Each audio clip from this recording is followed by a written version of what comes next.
Shalom à tous, shalom à tous. Et que Dieu vous bénisse ce matin, que le Saint-Esprit nous conduise en tout chose dans le nom de Jésus-Christ. Nous sommes en train de voir un thème qui est très important, l'envoûtement. Alléluia. L'envoûtement, nous sommes en train de voir des sous-thèmes, c'est une série de formations et il faut revoir les autres enseignements, il faut écouter les autres enseignements, ça va te donner beaucoup d'idées encore. Parce que la Bible dit, mon peuple périt par manque de connaissance. Il n'a pas dit par manque de prière, il dit par manque de connaissance. Donc la connaissance est très importante pour nous qui sommes enfants de Jésus-Christ. Et nous sommes en train de voir un thème, l'envoûtement. Alléluia. Nous sommes en train d'expliquer un peu depuis l'origine, qu'est-ce qui s'est passé et comment se fait-il que nous avons tous ces problèmes, parce qu'il y a beaucoup de chrétiens qui souffrent dans nos églises. Beaucoup de chrétiens ne font pas d'enfants. Beaucoup de chrétiens ne se marient pas, malgré toutes leurs prières. Mais eux-mêmes, ils constatent qu'il y a quelque chose qui ne va pas dans leur vie. Donc nous sommes en train d'aller depuis l'origine. Et nous avons dit que depuis l'origine, Satan, lorsqu'il veut détruire une famille, il attaque toujours le tissu familial. Dieu aussi, quand il veut restaurer un homme, il restaure toujours le tissu familial. Donc la famille a été la cible de Satan depuis que Adam et Ève ont péché. Ils n'étaient plus sous le contrôle du Seigneur. C'était Satan qui conduisait tout le monde entier. Alléluia. Ils étaient sous le contrôle de Satan. Alléluia. Et nous avons vu beaucoup d'enseignements qui t'ont attaché, beaucoup de choses. Vous pouvez voir les enseignements. Et aujourd'hui, nous allons voir pourquoi bâtir des autels. Pourquoi bâtir des autels? Parce que beaucoup de chrétiens, ce thème-là prête beaucoup à confusion. Les autels. Parce qu'il y a un groupe qui parle des autels. Il y a un groupe qui dit on ne bâtit pas les autels. Que Jésus-Christ a déjà tout fait. On n'a plus besoin de bâtir des autels. C'est deux positions différentes, mais c'est le même Christ. C'est tout ce que nous faisons. Notre centre d'intérêt, c'est Christ. C'est vrai que nous avons des opinions qui sont différentes, mais la source même, notre source, c'est Jésus-Christ. C'est ça qui est important. C'est vrai qu'ici, on bâtit des autels. Ici, on ne bâtit pas des autels, mais c'est le même Christ qui nous a engendrés, nous tous. Alléluia. Et nous allons voir un peu pourquoi on bâtit des autels. Pourquoi bâtir des autels? Pourquoi Jésus-Christ nous demande de prier? Est-ce que tu t'es déjà posé cette question un jour? Puisqu'il sait tout ce que nous pensons. C'est-à-dire, avant même que tu ouvres la bouche, je connais tout. C'est-à-dire, Jésus sait tout ce que tu veux. S'il connaît tout, il doit forcément nous exaucer et puis on continue la route. C'est-à-dire, avant que tu ouvres la bouche, Dieu même sait toutes choses. S'il sait toutes choses, s'il connaît tout ce qui est en nous, il doit nous exaucer et puis on continue la route. Mais c'est parce qu'il veut de la responsabilité, il veut que tu dises ce que tu sais. Alléluia. C'est ce que tu dis qui atteste et qui lui donne le droit d'agir sur ce qu'il sait. Alléluia. C'est-à-dire, tu peux avoir besoin peut-être d'argent. Il dit, avant que tu pries là, il sait tout chose déjà. Maintenant, s'il sait tout chose, il devait nous exaucer et puis on va continuer la route. Mais il veut que tu sois responsable. C'est-à-dire, c'est ce que tu dis là. Tu lui dis là que lui, il va s'appuyer dessus. Ça va lui donner le droit d'agir si c'est que lui-même il sait déjà. Donc, tant que tu ne parles pas, il te regarde. Donc, l'autel est un principe de vie. Là où un homme n'a pas d'autel, il n'aura pas de lieu d'échange. Il faut retenir ça aujourd'hui. Là où tu n'as pas d'autel, il n'y aura pas un lieu d'échange. Alléluia. Aucune divinité ne peut t'aider s'il n'a pas de plateforme. Aucun avion ne peut voler sans un couloir. Les choses spirituelles, c'est des choses qui sont précises. Alléluia. C'est pourquoi la Bible est remplie d'autels. Quand on prenait depuis Abraham, c'est des autels bâtis seulement. Toute la Bible. Donc Dieu avait besoin d'agir dans la vie de ses enfants. Satan faisait du mal à ses enfants. Depuis la chute adamique, Satan contrôle tout le monde entier. Et Dieu voulait aussi agir, mais le principe reste le même. Bâtissez des autels qui deviennent un lieu d'accès, un lien de rencontre entre moi, Dieu et vous. C'est ton sacrifice à l'autel qui détermine le niveau d'aide de la divinité, parce qu'un autel est puissant n'est pas puissant par sa structure, mais un autel est puissant par son sacrifice, parce que la voix de l'autel, c'est son sacrifice. La voix de l'autel, c'est son sacrifice. C'est-à-dire quoi? À un moment, si tu es un homme spirituel, tu vas comprendre que quand ta vie commence à être compliquée là, c'est-à-dire la voix de ton sacrifice sur l'autel, sur ton autel, est en train de descendre, parce que la vérité est que plus ton autel est fourni, plus tu as un bon point, plus tes choses marchent. Ça veut dire quoi? Ça veut dire plus ton autel est fourni, plus tout marche dans ta vie. Moins elle est fournie, plus tu ne vas pas bien. C'est-à-dire, si tu ne fais plus de sacrifices à l'église, tu vas voir que ta vie commence à être compliquée. C'est pourquoi la vie de sacrifice devient un principe de vie. Parce qu'il n'y a pas une vie qui n'est pas une vie de sacrifice. Tous ceux qui ont réussi dans la vie, il y a tous les sacrifices. Quand vous les voyez vous pensez que c'est au hasard comme ça ils ont réussi. Non, il y a un prix à payer. Tu veux réussir, tu as des ambitions, tu feras face aux combats qui à un moment donné vont nécessiter un support spirituel. Donc comprends qu'avoir une vie de sacrifice permanent n'est pas négociable. Il n'y a rien de gratuit. Rien de gratuit dans ce monde. Même don même que tu veux là, il n'y a rien de gratuit dans ce monde. Alléluia. Tout ce qui est gratuit ne peut pas t'envoyer quelque part. Les vraies choses se payent. Ce qui a de la valeur coûte. Et là où Dieu t'envoie, il y a toujours un prix à payer. Il y a toujours un prix à payer. Toujours Dieu n'a qu'à te dire, tu vois, je t'envoie ici, là, il y a un prix que tu vas payer. Donc, il y a des choses que tu dois comprendre. Il y a un style de vie. Pourquoi l'Église a ce visage? Parce que les chrétiens ne connaissent pas.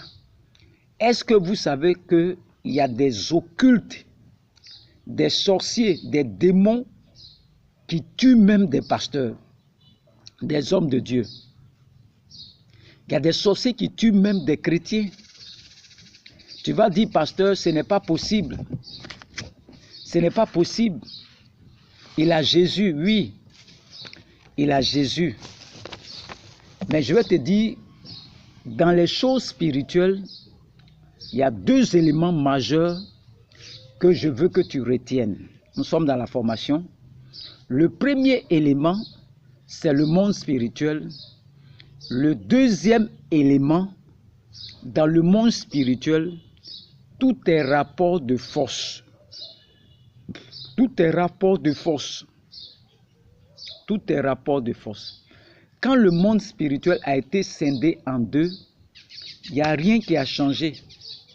Ce n'est les agendas là. Les principes restent les mêmes. Les agendas ont changé, mais les principes restent les mêmes. Dans le monde spirituel, c'est une affaire de rapport de force. C'est-à-dire quoi? C'est-à-dire si un sorcier vient vers toi et que la capacité qu'il envoie contre toi, toi tu vas tomber, même s'il y a Jésus sur ton front, dans ta poche, dans ta Bible, même si il faut mettre dans ta voiture. Si la capacité de la force qu'il envoie vers toi est supérieure à ta force, même si tu as Jésus sur ton front là, tu vas tomber. Pourquoi? Parce qu'en réalité, Satan n'a aucune puissance. Satan n'a pas pouvoir. Ça la retient aujourd'hui. Il a perdu tout son pouvoir. Et lorsque nous prenons Luc 4,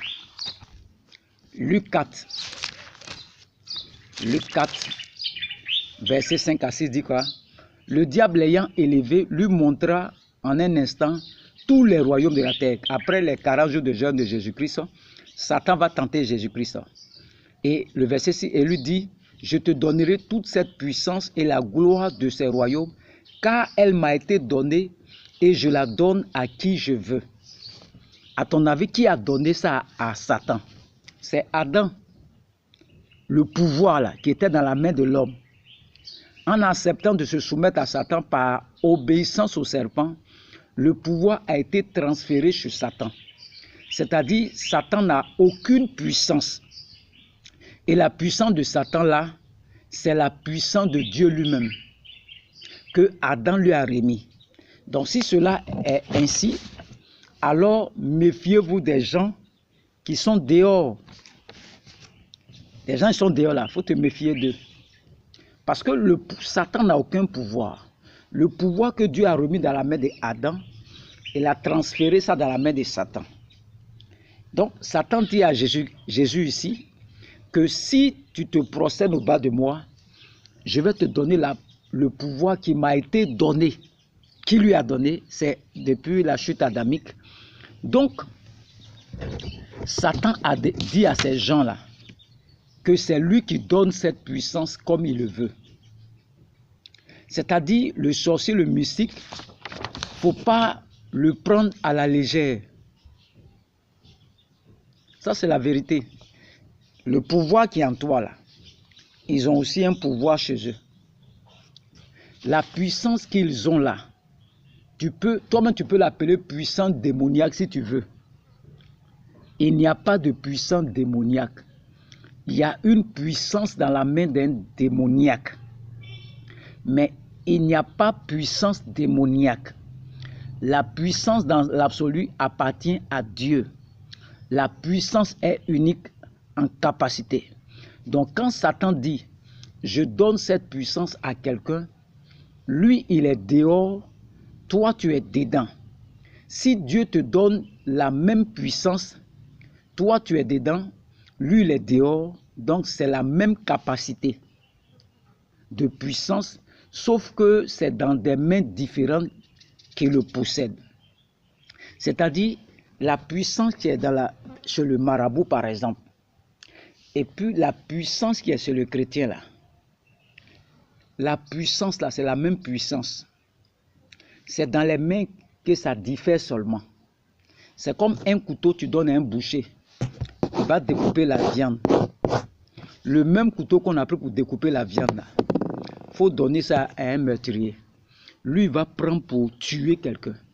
Donc la puissance dépend de la main dans laquelle ça se trouve. La puissance est unique. Quand Satan dit je donne la puissance à quelqu'un, c'est la même puissance là. Si la puissance du sorcier est plus puissante que toi, ta puissance, que la capacité que Dieu t'a donnée là, il va t'avoir. Et c'est ça qui fait que beaucoup de personnes sont étonnées. Je ne sais pas, le pasteur est décédé, je ne sais pas qu'est-ce qu'il est arrivé, il est mort, le pasteur est mort. Ils ne comprennent pas. Il n'y a pas deux pouvoirs. Il n'y a pas pouvoir démoniaque.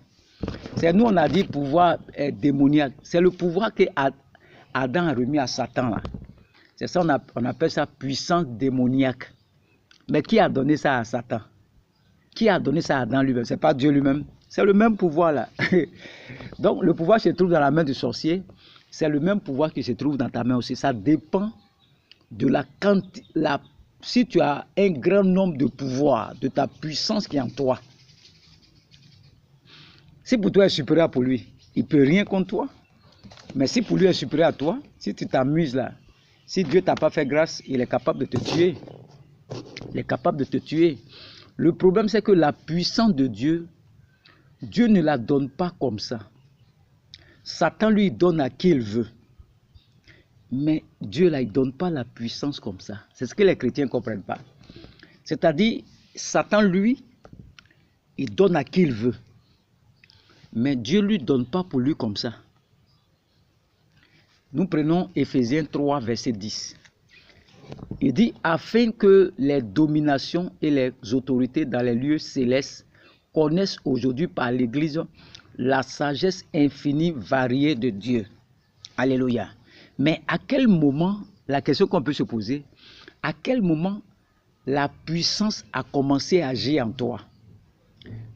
En réalité, Dieu ne donne aucune puissance à un homme comme cela. Dieu ne donne aucune puissance à un homme comme cela. Sinon, Dieu va faire des injustes. Parce que il y a des gens qui sont bien. Il y a des gens qui sont méchants. Il y a des gens qui font de mauvaises choses. Il y en a qui sont gentils. Comme Dieu ne veut pas faire des injustes, Dieu ne donne aucune puissance à personne, mais il dit dans Éphésiens 3, verset 10, afin que les dominations et les autorités dans les lieux célestes connaissent aujourd'hui par l'Église la sagesse infinie variée de Dieu. Alléluia. La sagesse infinie variée de Dieu. Donc, Dieu là, il ne donne pas puissance comme ça. Satan, lui, il faut regarder ces éléments-là. Il donne à qui il veut. Il distribue la puissance à qui il veut. Mais Dieu, lui, c'est pas comme ça. Dieu ne distribue pas comme ça. Parce qu'à l'église, il y a les gens qui sont bien. Il y a les gens qui sont méchants. Il y a les gens, il y a les gens, il y a toutes sortes de personnes à l'église. Donc Dieu prend ce qu'il y a en toi, Dieu prend ce qui est en toi et il prend pour faire le travail que tu veux pour toi. C'est-à-dire, c'est ce qui est en toi là que Dieu va utiliser pour faire le travail. Mais comment la puissance est arrivée en toi? Comment la puissance peut arriver en toi? Si Dieu ne donne pas comme ça la puissance, c'est ce qu'il faut comprendre. Il y a un processus. Quand un homme décide de vivre une vie de sanctification, de marcher et de faire ce que Dieu lui demande, c'est la marche dans la sainteté là qui te fait un transfert de puissance des lieux célestes vers nous. C'est-à-dire, Dieu ne lui donne pas pour lui comme Satan. Satan donne à qui il veut. Mais Dieu, à l'église, pour ne pas faire de favoritisme, il aime tout le monde. Donc, il donne à ceux qui décident de vivre une vie de sanctification, de marcher et de faire ce que Dieu lui demande. C'est la marche dans la sainteté qui te fait un transfert de puissance des lieux célestes vers nous. Donc quand je vis dans la droiture, la puissance de Dieu descend en moi. Quand je suis bon avec les gens, la puissance de Dieu descend en moi. Quand je prie beaucoup, la puissance de Dieu descend en moi. Quand je refuse de faire certaines choses que Dieu n'approuve pas, la puissance descend en moi. Mais quand je commence à pratiquer les choses contraires à la volonté de Dieu, le péché est un consommateur. La puissance diminue quand je vis n'importe comment. La puissance diminue quand je suis dans le péché, quand je suis dans la désobéissance. C'est-à-dire, quand tu fais ce que Dieu te dit de faire, la puissance quitte en haut pour descendre en toi et te remplit. Quand tu es obéissant à ce que Dieu te dit, c'est comme ça que Dieu lui donne pour lui. Satan lui donne à qui il veut. Mais Dieu, lui, c'est pas comme ça. Il ne veut pas faire de favoritisme. Donc, quand tu fais de bonnes choses, il te remplit. Quand tu as une vie de sanctification, il te remplit. Quand tu marches dans la sainteté, tu fais ce que Dieu te demande de faire, il te remplit. Mais quand tu commences à pécher, le péché vient consommer le pouvoir qui est en toi. C'est comme si ça soustrait le pouvoir qui est en toi. Alléluia. Donc, en réalité, un homme est rempli par sa vie de consécration. C'est sa vie de consécration qui le remplit. C'est-à-dire, il y a des injustes, il n'y a pas injustice dans ça. Si tu n'as rien, ce n'est pas ma faute, parce que chacun vit en fonction de son obéissance à la voix de l'Éternel. Donc, quand tu es obéissant, c'est comme si tu tires le pouvoir pour entrer, tu te remplis de ce pouvoir-là. Le pouvoir quitte en haut pour descendre en toi. Quand tu es dans une vie de sainteté, tu marches selon la volonté de Dieu, Dieu te remplit de ce pouvoir-là. Maintenant, je suis obéissant à un certain niveau, c'est-à-dire ma puissance sera grande. Quand ma mesure devient plus grande, en réalité, je peux faire beaucoup de choses. Donc, le sorcier peut venir devant moi. Quand on dit un pasteur, il a pu avoir le pasteur, c'est-à-dire, il y a des portes qui ont été ouvertes dans la vie de ce pasteur. La puissance qui a lui là a diminué ou bien est finie. Donc, il est devenu faible. C'est ça, on dit, tu es devenu faible. Soit il est dans le péché, soit il est dans une désobéissance. Et Satan a eu accès maintenant à sa vie et il n'a plus de pouvoir. Quand tu pêches, le pouvoir qui quitte en haut pour descendre en toi, là, tu n'es plus alimenté. Donc, tu perds ta force. Il n'y a plus de pouvoir. Le pouvoir qui est en toi diminue. Donc, si le sorcier qui est en face de toi a une grande puissance, il peut t'avoir si Dieu ne te fait pas grâce. Donc, Dieu peut avec ça faire, s'il n'y a rien en toi, Dieu va faire comment? Donc, s'il envoie une capacité, si le sorcier envoie une capacité vers toi, comme si ma mesure est grande, je peux libérer plus que lui. Donc, je vais le vaincre. C'est-à-dire, si je suis dans une vie de sanctification, j'ai une vie d'obéissance totale à Dieu, là, la puissance est grande en moi. Mais si ma mesure est petite et que le sorcier, il envoie une capacité supérieure, parce qu'en réalité, eux de l'autre côté sont beaucoup plus consacrés que nous. C'est là-bas, là. Un gars comme ça qui est au nord, un poro, ceux qui font poro là, il peut faire 7 ans dans la brousse. Il fait une vie de consécration là-bas. Et il sort avec une grande puissance.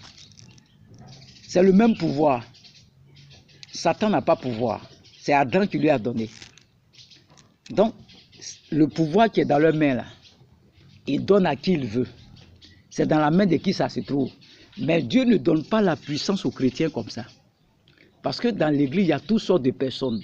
Pour ne pas qu'on dise que Dieu est injuste là. Dieu dit, si tu vis bien, tu as une vie de consécration, une vie de sainteté là, la puissance de Dieu te remplit. Donc si un sorcier vient faire face à toi, qu'il envoie une décharge, une puissance vers toi, si la puissance qui est en toi est supérieure pour lui, tu vas vaincre ce sorcier là. Il ne pourra rien te faire. Mais si la puissance en lui est grande, il va te vaincre. Alléluia. Donc en réalité, la capacité dans la vie d'un homme est en réalité sa vraie raison d'être. En réalité, c'est la puissance dans un homme qui fait l'homme. C'est pourquoi il est dangereux d'être vide. Il est dangereux d'être vide. C'est la puissance dans un homme qui fait l'homme. Donc si le ciel ne t'alimente pas en puissance, tu vas voir que tu es vide. Tu es sans force. Parce que tu ne vis pas une vie d'obéissance, une vie de consécration. Une vie de consécration. Tu vis une vie de désobéissance. Nous sommes en train d'étudier tout doucement comment recevoir le pouvoir là. Comment recevoir cette puissance qui vient de là-haut là. C'est une vie d'obéissance. Tu ne payes pas ta dîme. fais pas tes offrandes, tu n'obéis pas à ce qu'on te dit, la puissance ne peut pas te remplir. Que Dieu te bénisse. Nous continuons les enseignements encore, on n'a pas encore fini. Nous poursuivons l'enseignement. Que Dieu vous bénisse.